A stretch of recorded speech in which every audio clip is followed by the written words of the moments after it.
The key to the double is to hit your opponent below his rib cage, which knocks him off his center of gravity. Wrapping your arms around his legs prevents him from regaining it.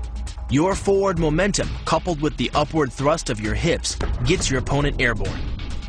Driving him to the mat can yield over 3,000 pounds of injury-producing force. That's like dropping a 20-pound bag of cement off a 9-foot ladder onto someone's chest. The key to the sprawl is sliding your legs backward, while leaning in and locking your hips at the same time. This forces your opponent's center of mass beyond its stability zone.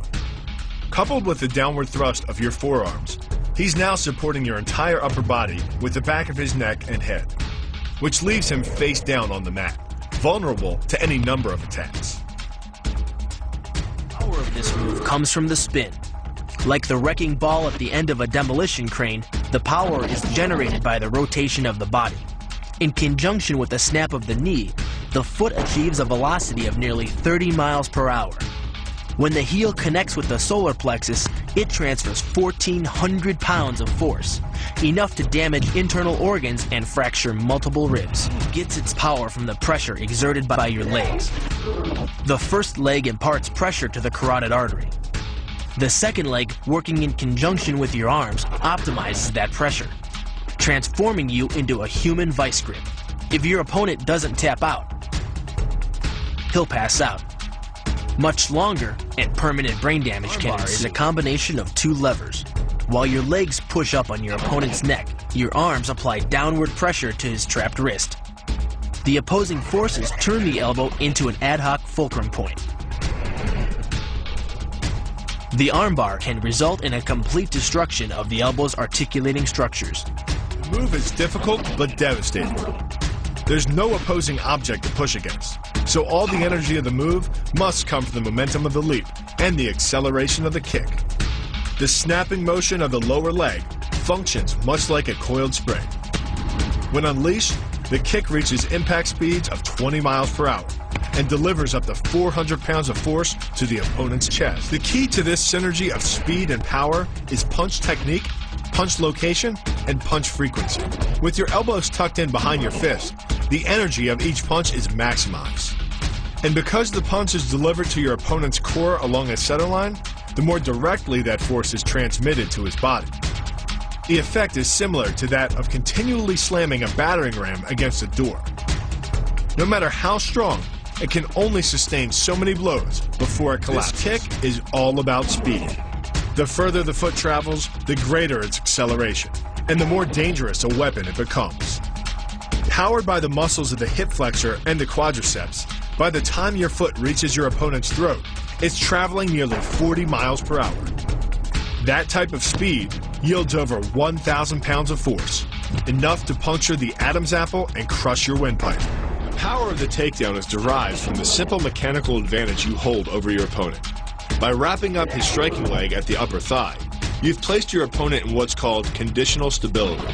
If he remains stationary, he could technically maintain his balance indefinitely. But by driving him backward and initiating a sweep of his other leg, you've added two destabilizing factors, and the loose center of gravity simply cannot hold.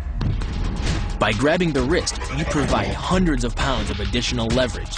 This reduces your opponent's ground weight by half and allows you to more easily knock your opponent off balance. The rotation of the hips then amplifies the power of the leg sweep.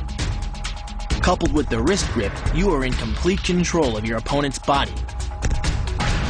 Leaning back slightly and driving the knee up utilizes the full power of the thigh, and the foot accelerates up to 16 miles an hour in just 1/4 of a second.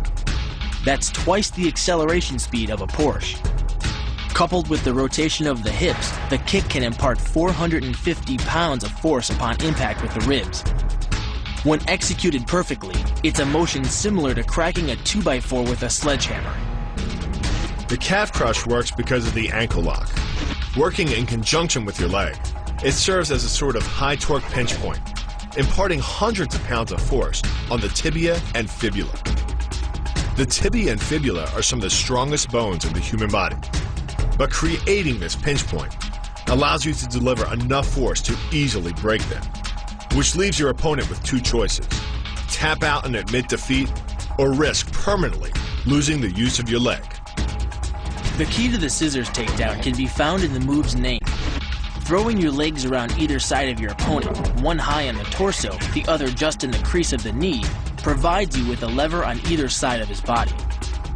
It's literally like a piece of paper between two blades of a scissor, only instead of slicing through paper, you're using a combination of potential and kinetic energy to cut through your opponent's center of gravity. The downward force exerted on his gi pulls your opponent across his tipping point. Along with your body weight, you generate enough instability in your opponent to drive his body to the mat, like a child tossing around a rag doll. The hip throw capitalizes on the body mechanics of both you and your opponent. Thrusting your hips into your opponent's waist creates a pivot point around which his arm is the lever. With your legs between his, you've created a center of gravity significantly lower than your opponent's. This imparts maximum instability and helps you maintain control while throwing him over your hip. The throw, coupled with the downward force of gravity, generates a speed of 8 miles per hour, which can create more injury-producing impact energy than falling down a